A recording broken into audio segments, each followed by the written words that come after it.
This video is just to show some issues that we noticed with our countertop installation.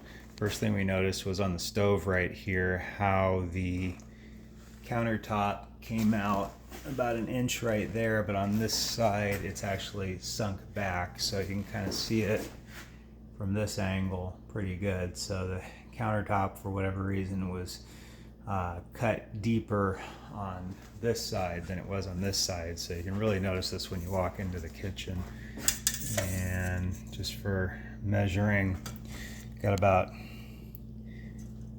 25.5 inches there on this side, and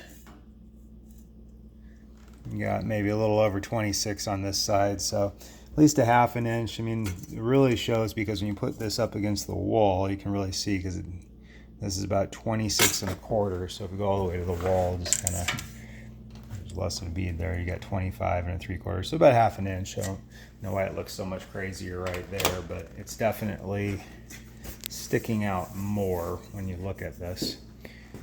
All right, and you can also see by the depth of, underneath here. So we got about 1.5 inches there, whereas we've got 2 inches there. So I guess it's about 1/2 inch, but it's pretty noticeable though that when you look at it, especially from this angle. So I'll kind of try to show what that looks like right here.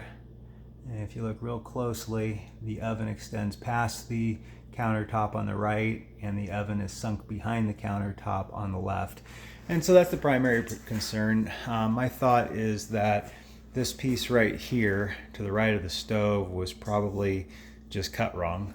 I'll look at it one more time just to kind of show that it's about 25.5 inches, whereas this guy is about 26 inches. So the cut looks like it's off by about 1/2 inch.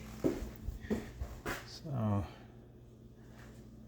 kind of get down here and really see the difference as you kind of look at it straight on. So didn't notice this when we had everybody in here, because we had a whole bunch of guys running all over this, and then they just kind of left right at the end. So anyway, this video is just being recorded so I can share it, just to kind of show what the issues are that we're seeing with countertops.